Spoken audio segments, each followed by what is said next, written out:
16 December পরেতে যারা unofficial mobile আছে সব বন্ধ হয়ে যাবে। আমার 2টা আছে, 2টা বন্ধ হয়ে যাবে। কে বন্ধ করে দিব? বিদেশি নিয়ম করছে, যারা বিদেশ থেকে আসবে তারা ফোন 2 মাস চালাইতে হবে বাংলাদেশ, তারপর রেজিস্ট্রি করতে হইব। বিদেশি কিনে কামাইতে তারা মোবাইল কিনছে। আর এত কষ্ট করে মোবাইল কিনে লয়ে কেউ রে বের দেওয়ার লাগিয়া বিদেশিরা কি চুরি করে না কাম করে? বিদেশি টিয়া দা আমাদের দেশ চলে, তোমরা বিদেশি করে এত কাহিনী করো বুঝাতে। বিদেশি মানুষ ফোন দিতে টিয়া পাঠায়, দেশ আবার আগের মতন হয়ে যাবে।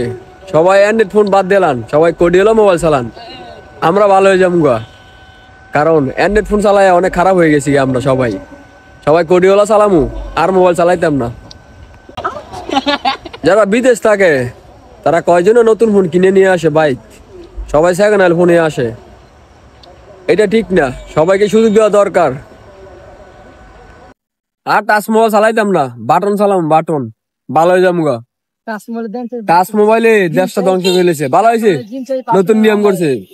যারা আনঅফিসিয়াল মোবাইল তারা চালাইতে পারবে না, যাক টেয়া বেশি তারা অফিসিয়াল মোবাইল কিনে চালাইবেন।